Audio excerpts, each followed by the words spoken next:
Hello, Christine. Hello. Hi, nice meeting you.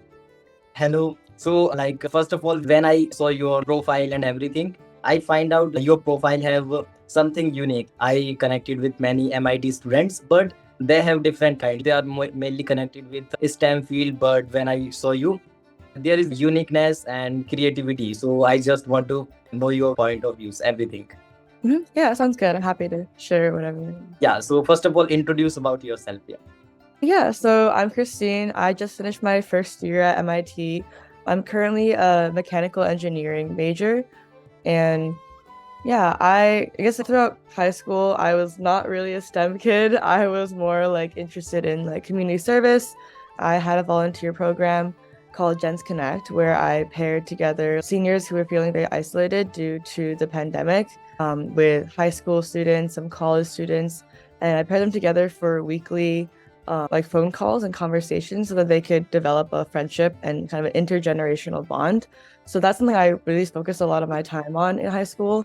Just a lot of like community service stuff like that. I also did fencing since I was 8 years old, and I dedicated a lot of my time to that. I actually used to do robotics in middle school, but had to quit robotics going into high school to focus on fencing. So yeah, pretty much like no STEM background growing up. And yeah, I guess those are like the two main things I did, fencing and community service. Okay, and I love your community service. When we are talking about COVID and that stressful time, so like that kind of activity, club or community will definitely help thousands of students or elders and mostly seniors in that time. And you choose business management major. So please, can you say something about that? What is the story of that major? Mhm. Yeah, so I originally came into MIT thinking that I wanted to major in management because I had enjoyed managing my volunteer program so much that I thought like, oh, hey, like maybe it would be cool to kind of continue doing something like that in the future. I did end up pivoting to mechanical engineering, so I'm not really pursuing management anymore, but I still do plan on taking some classes at Sloan just because like the concentration that I'm planning to do with mechanical engineering is the product development track, and that kind of requires some like management classes. So I still find management really interesting. I just think that I guess I felt a little bit pressured to major in STEM just because everyone around me was majoring in STEM. I feel like that's not a great thing. I don't think you should ever be pressured to do something, but I think after getting in, I was wondering like, is there something else I should major in? So I ended up picking mechanical engineering just because I really like working with my hands and I've always liked it. And so I kind of wanted to re-explore that field because I did enjoy robotics in middle school, but I had to quit. So I wanted to kind of like try it again. Okay, interesting, amazing. And you chose as a undecided major or like you changed your major after getting into MIT? Yeah, I changed my major. Yeah. Okay, interesting. It's all about environment. MIT have the STEM environment. What about your college application journey? Anything you find that it is the most difficult part of my application? I feel like probably the most difficult part was writing my essays, partly because I just was very unmotivated to write my essays, but also because like the essays are such a big part. Like once you're in kind of that application period, almost everything else is like out of your hands except for the essay portion because like you've already done activities like that's already been done and you can't really like do something else in that last like month that you're applying. So really spending a lot of time like refining your essays and making sure that your voice is like coming through and that you sound really genuine in your essays, I think is really important. And it's really hard to do that well, I think. Yeah, so that was pretty difficult. Yeah, I would say the essays. Yeah. Yeah, I already like read your essay and I thought that those essays are amazing. When someone read those essays, they feel connected with you and those essays are too creative. Like you also used a bowl of soup of distance. So that kind of concept and baking related stuff and those kind of things. And you also mentioned that your mother is the source of motivation. So why you are saying that? I just feel throughout my life, she's just been like a constant source of encouragement and support. I don't remember exactly what the essay like question was anymore, but I just felt like I wanted to talk about it because she did inspire me to kind of pursue like community service a lot because I would always see how she was always helping other people. So yeah, just really inspired me to help others as well. Okay, inspiring. And I will add your all activities and extracurriculars in the description. So let's talk about your current life. What is the experience of your current life at MIT? Yeah, so I really enjoyed it. I really love the people at MIT. I think that's like one of my favorite things. Since I got in, the moment I started talking to people, I just felt so like at home and like I belonged in that kind of community. So that really like solidified my thinking that I belong at MIT. I also just really like the culture at MIT. It's really just like quirky. It's kind of like work hard, play hard. Everyone is always like working super hard, working on their P sets, but they're also like helping each other. It's a very collaborative environment. And then afterwards, we'll all just like, relax and like have fun if possible. Like, there's not a whole lot of free time, but when we do find like pockets of free time, like, for example, like I know a lot of people, they do like rent cars and they like drive upstate, just like go have fun, like have a day trip somewhere. So I think like it's been really fun. There's also a culture of hacking, if you've heard of that, that I sometimes like to do in my free time, where we literally just like scale buildings and climb up vent systems, which is very fun. Yeah, I think obviously though it is really difficult at times. Like there's a lot of times last semester where I felt like I'm gonna fail all my classes and I felt like I wasn't academically qualified to be at MIT, but it all ended up working out in the end. I think I'm a strong believer that things work out in the end always. So I ended up doing okay, even though I felt like I was struggling a lot during the semester. Yeah, so it was overall Yeah, a good experience though.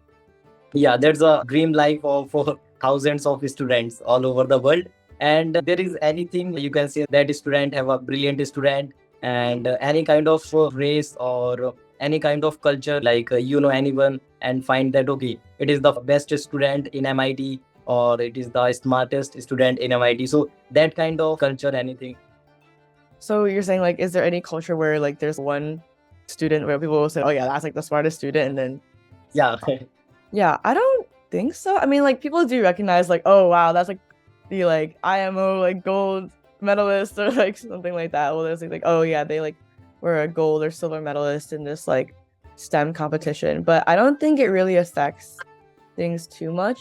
Yeah, I think people all like understand like, yeah, it's just like high school stuff and like they like what they like. That's like just like their interest. And yeah, so I don't think there's any kind of culture like that. No.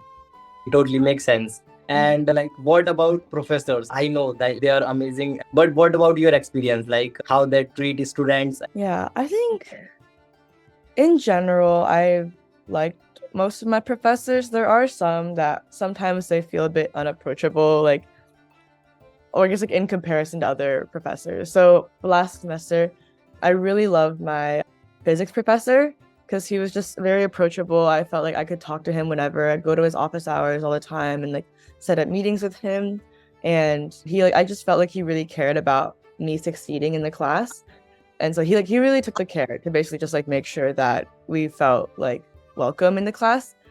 Other times, I think some other classes, I don't think the professors put in as much care. Like it doesn't mean that they don't care about your success in the class. It just they're really busy. Class is really big, so it's harder to approach them like that.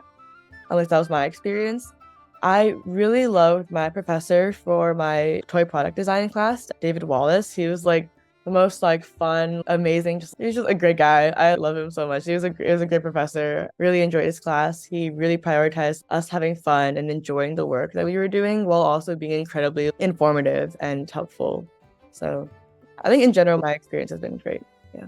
Yeah, interesting. And I think after this interview, many students, after watching this, will search those professors because they also want to learn from them. And you also does research in Stanford. I think you mentioned in your application.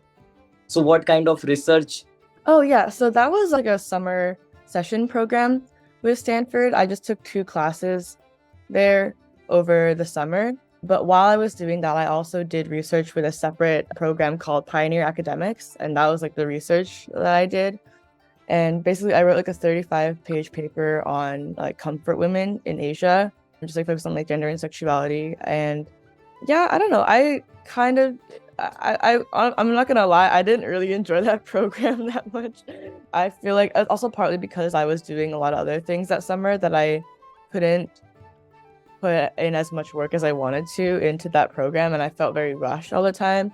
So that kind of how like added to me not enjoying the program as much. But I think it was still was a really interesting experience because I'd never written something like that before of that length and like gone through such a extensive like process to write a paper. I have a biggest question. You can say that it is a big question. What is the difference between Asian students and other students? Like we are Asian, so any kind of difference you find?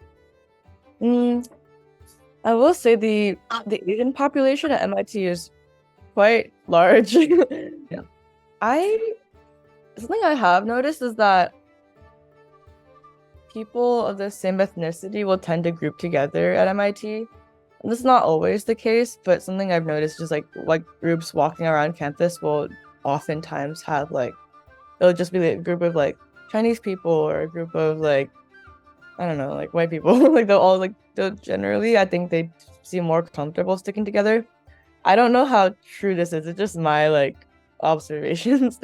But I think in general it's not I haven't noticed like a whole lot of differences when it comes to that. Interesting. It is a great experience. And what about suggestions? We know that most of the students are applying to MIT, Harvard, Stanford. So they will definitely watch your interview. So any kind of advice you want to give them? I feel like the advice that I usually give people is to really just be genuine in your application. I know obviously like it's MIT, right? And you like want to go to a good school, but in the end, like the most important thing is finding a school that fits your interests. Like it fits actually like fits who you are as a person, because if you like end up coming to a school and you don't feel like your personality aligns with like the rest of the student body or like your values align just like with the school, you won't be very happy.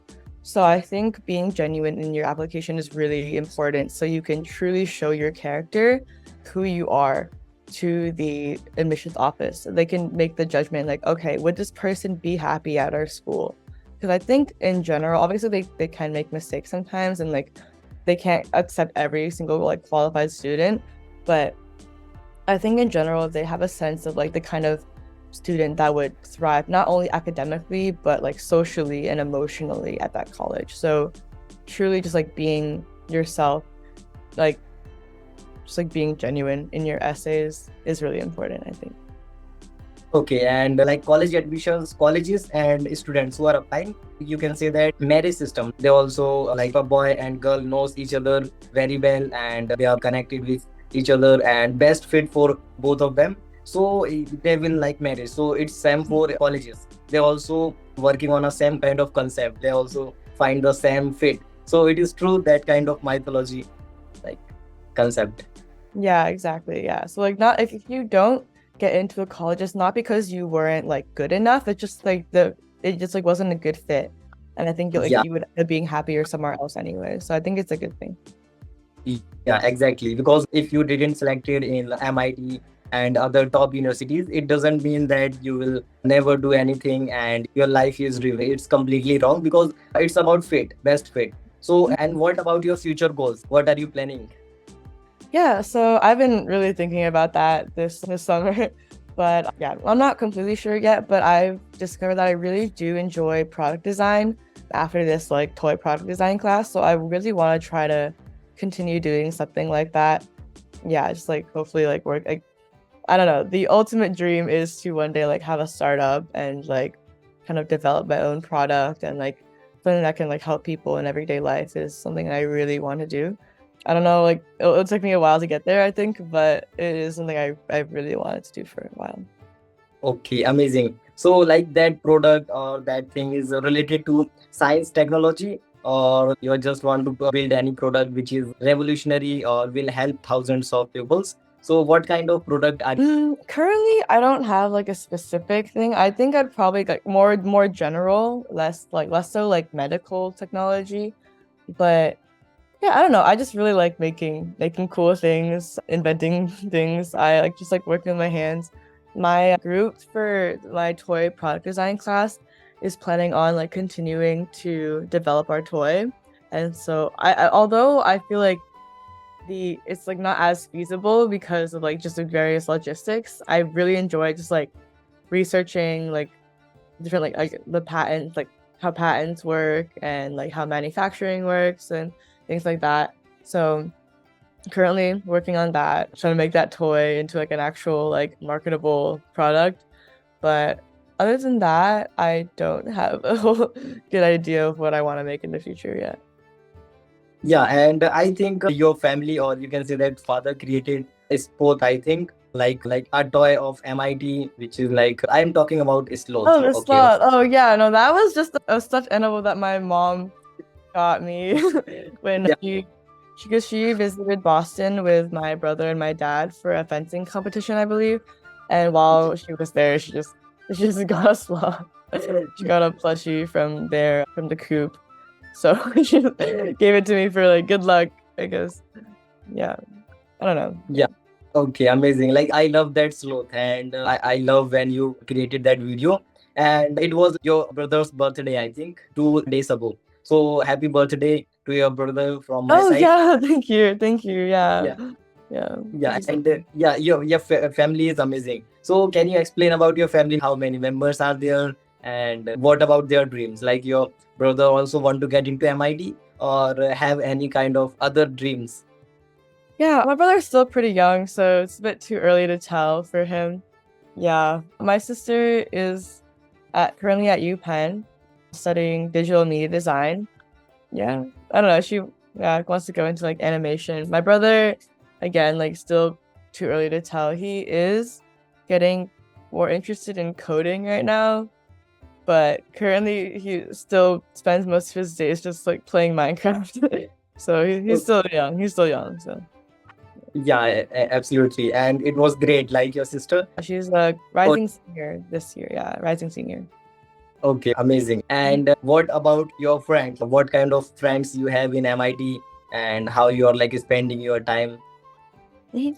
Yeah, so I find a lot of my friends through like just like various like clubs and activities that I do. So one example is like the fencing team. I'm on the varsity fencing team at MIT, so I spend a lot of time with them.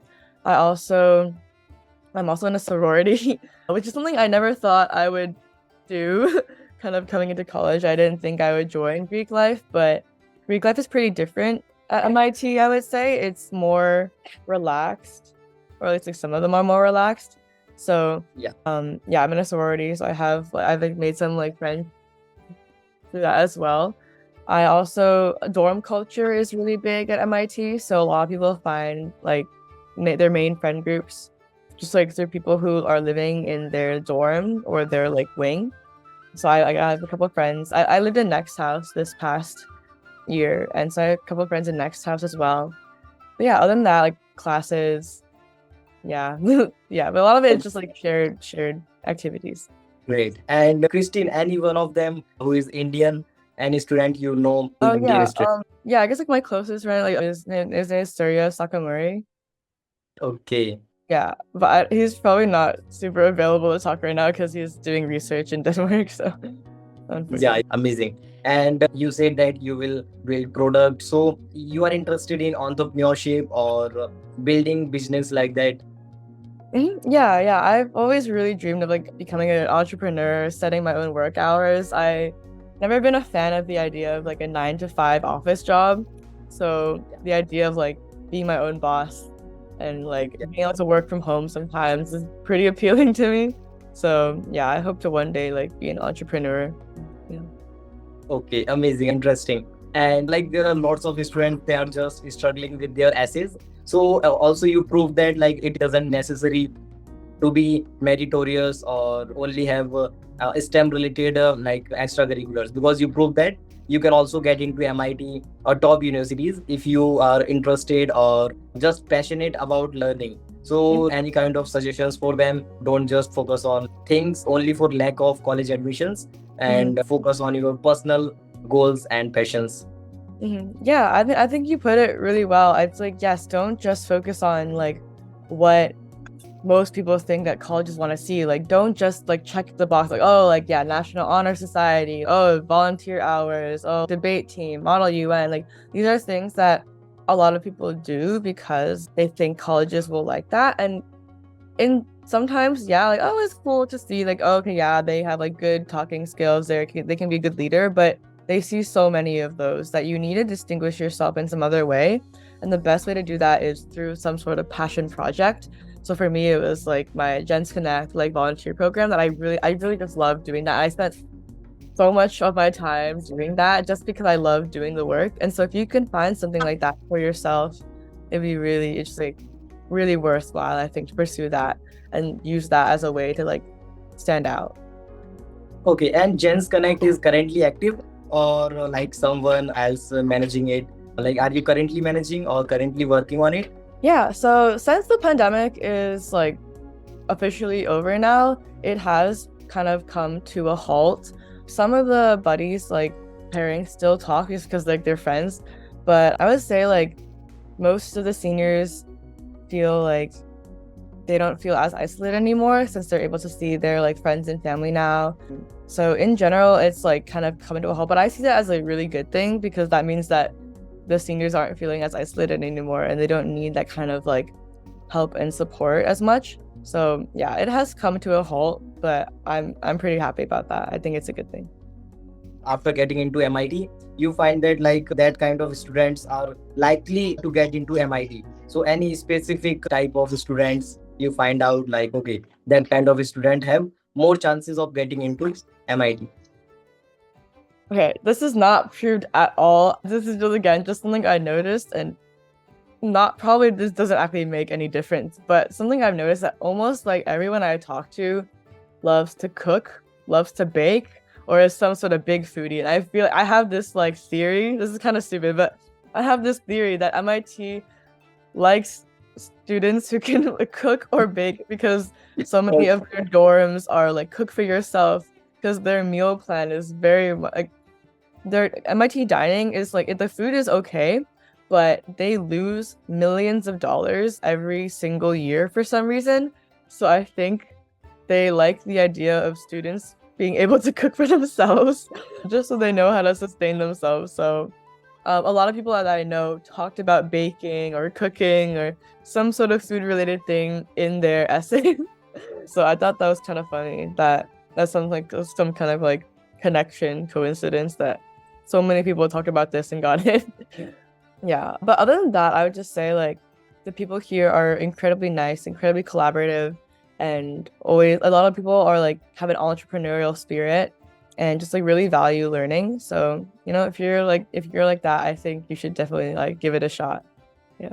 Yeah, and it was funny, but like after this interview, some student will start cooking or baking because they believe. So yeah, like it was funny, and some students are thinking, not students, everyone are thinking that like MIT students are different kind of students. They have different abilities and different kind of intelligence. So it is wrong, I think, because they are also human beings and they love to bake and cooking. So I'm not suggesting to all students, if you are not interested in cooking and baking, so don't start.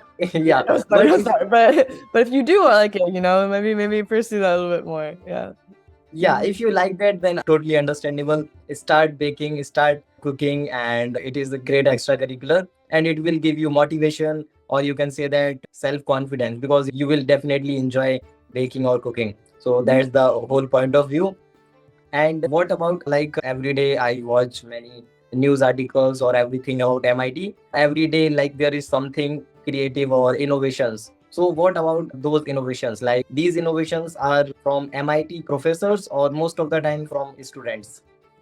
Yeah, so MIT has these things called like undergraduate research opportunity program called UROP. And basically that means that undergraduate students can just like reach out to professors and ask for research opportunities. And a lot of the time, professors will have like work for you to do and some sort of project they're working on. And so it's relatively easy to find like research as an undergrad. You really just have to like reach out to. I reached out to like two professors, and both of them got back to me, and I'm now working with one of them for like two projects, like both last semester and the summer. So a lot of students do research like that, and yeah, sometimes that like research gets like published in like those like news articles and stuff. So it's really exciting. So you can be like published as like an undergraduate and like do that a lot. I think I'm not sure. I don't remember the exact number, but I think it's like something like 90% of MIT undergrads do a year off in their time at MIT. So yeah, a lot of people do research. It's really easy to get it. Yeah. Yeah, amazing. Like if any student want to pursue their career in research, so MIT is the best place. And like there are lots of things. And as you also mentioned that your school didn't provide EP classes. So what about that? Like, are you thinking that EP classes mandatory, important in college application? Yeah, so obviously it's not mandatory. I did so my school didn't have AP classes, but they replaced them with their own like advanced classes because they just didn't like the curriculum and pacing of AP classes. So yeah, they didn't have APs. They also got rid of finals, so I almost never had like experience studying for like end of the year cumulative finals, which I will say like was great when I was in high school because that meant I like didn't have to work as hard. But also when I came to MIT, it was a pretty hard transition. So I kind of wish that my school did have like APs and exams because I would have been more prepared, I think, at least on the exam front. And for AP classes, I wish I had at least had some so I could get credit for some classes in college because this is something that I worried about at the beginning of the year where I felt like a lot of my friends had ASC'd or like placed out of classes or gotten credit for classes through APs or like just like because they had learned some like advanced stuff before. But I didn't feel comfortable trying to test out of any classes and I couldn't get credit for anything because it wasn't AP classes. So I felt a bit behind.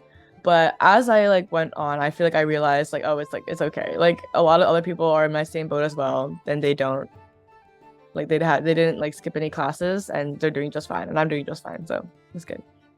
Okay, so it means sometimes it is hard to manage classes in MIT because like many students also mentioned that MIT classes are difficult and challenging. And you saw any kind of case or any student who got bad grades or back in their semesters or failed any classes. So if any student failed any classes, so what is result? Any specific kind of thing, you know? So yeah, some people do end up struggling in their classes either due to like just like academic reasons or just like mental like emotional reasons. And so it does happen, but I think that MIT's like SQ like student support services program is really good about helping students kind of feel better about that. So it does happen, but you can always bounce back from it. Don't worry about it. And there's also like yeah, just like there's resources in place. So I just have a question. Like we are working for as a non-profit and helping international students, and our organization is cross the sky limits, and we are mainly focusing on international students. So we are helping by providing them free study material for SAT, AP exams, and everything. And we are also trying to connect students who are applying, and we are also making community. So any kind of view for that, like how we can improve and how we can proceed to help more students. Yeah, I mean, I think what you're doing is great. I feel like interviewing various like different profiles and kind of getting different like sense of the kind of student that like can get into MIT even if they're not like the conventional student. That's great, I think. Just like showing people that 'cause I think I was very discouraged and I think this could have been good for me to know when I was applying that like I almost didn't apply to MIT because I was like, there's no way I'm gonna get in. Like I'm not a STEM kid. Like they have no there's no point for me to apply, so I almost didn't. But I think like yeah, like having like interviews like this to show like all the different kinds of profiles and kind of people, kind of give people representation, you know, feel like oh yeah, like oh like my profile's kind of similar to her or him, like maybe I can give it a shot too, you know. I feel like that's really important for people to see. Yeah, interesting. I love that. And I personally love your profile. Like your profile have the uniqueness, and like it will like break the myth. Many students have the myth that they must have to pursue STEM related field. So that was the main thing. And what about your SAT preparation? Like any experience about your SAT preparation? hmm Yeah, so I think I've spent around like a year preparing. I first took a diagnostic test just to see what my like baseline was, and I think I got like a 1470. And then yeah, just like over the next year, I just spent like pretty much every week or every 2 weeks, I took another practice test and just like went through it, tried to like I, like scored it, and then tried to see like where I made mistakes or where I even felt like unsure. Like even if I guessed the answer right, like how could I make sure that I truly know the answer next time, you know?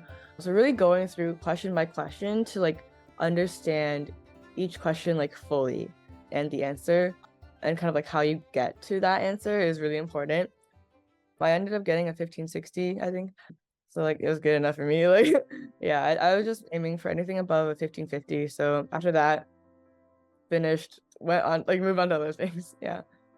Okay, amazing. Most of the students are just like when they are preparing or practicing, they just like completed one question, and if they are not succeed, they just move forward. But you said that try to like understand the Hmm. whole question and answer, and also analyze. Like if you does make any kind of mistake, so try to analyze the whole thing. Like why did you make mistake, and try to understand that concept very well. So yeah, it was great, like great suggestion or tip.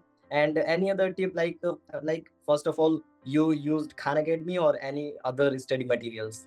Yeah, so I actually used on Reddit, there's an entire just like link with like a lot like tons of practice exams, like real official practice exams, like real like, official tests from previous years. So I just basically just like went down that list. It was really helpful, I think, just like being able to just like keep doing it. Yeah, amazing. And yeah, and I will definitely add the link of those Reddit. Like, yeah, I will find, I think I know those links. So I will add those links in the description, and it will definitely help to all students. And like, it was a great interview. And thank you for giving your time. And you are, first of all, you are too honest, genuine, and beautiful, like an angel. You can say that, because like when I was just messaged you, you like replied, and like always ready for help. So I love that, and that kind of nature is, I can say that it is only in few students and few peoples I saw. So I love that. So thank you for helping all students and sharing your goals or everything. So any kind of things you want to share with students? Okay, like there are thousands of international students. So anything you want to share? Yeah, I just want to first of all thank you so much for the kind words. I really appreciate it. And yeah, so I could put my email in the description, or I'll just like put in the chat. And if anyone wants like to ask me questions, just feel free. I can't promise I'll respond super quickly because I will be busy this summer, but Totally. I would try to get to all of them. I strongly suggest to all students, if you have any kind of like most important question, or you find that it is like must to know, then you can email. Otherwise, don't spam Christian's email, because most of the time students just want to like know how you got into MIT. They just have a repeated word. So if you have a question how to get into MIT, so don't email to Christine. But if you have any kind of specific question and if specific doubts, then you can feel free to Mhm. reach out Christine. Yeah, Mhm. so that was my point of view. So yeah, it was great interview. And like, you know Mandarin, I think, yeah, absolutely, you know Mhm. Mandarin. Yeah, Mhm. so yeah, so like if we want to say that cross the sky limits, so how we can say that in Mandarin, cross the sky limits? Oh gosh, I I don't know how to say sky limits. Okay, my Mandarin is actually not the best, but let me see. Let me try to. Yeah, I'm gonna use Google Translate and then see how correct their translation is. Cross the sky limits. I don't think that was very correct. Unfortunately, I'm not sure. I feel like I haven't really ever. Yeah, I took Chinese school when I was in middle school, but then I stopped. And I can only do like basic conversation in Okay, Mandarin. Yeah, unfortunately. But makes sense. Yeah. so sorry. Yeah. Okay, okay, it's okay, it's okay. I will use Google Translator, because I want to know how to say like cross the sky limits. Like it's our community name, so I just want to like understand. So I have many students from China, so I want to use that word in front of them. So that's the main reason. So thank you for sharing your all views, and you're so kind. Mhm. So thank you, Christine. Happy to talk. All right, cross the sky limits. Okay, thank you. Okay, bye bye, Christine. Bye bye. Thank Bye you so bye. much.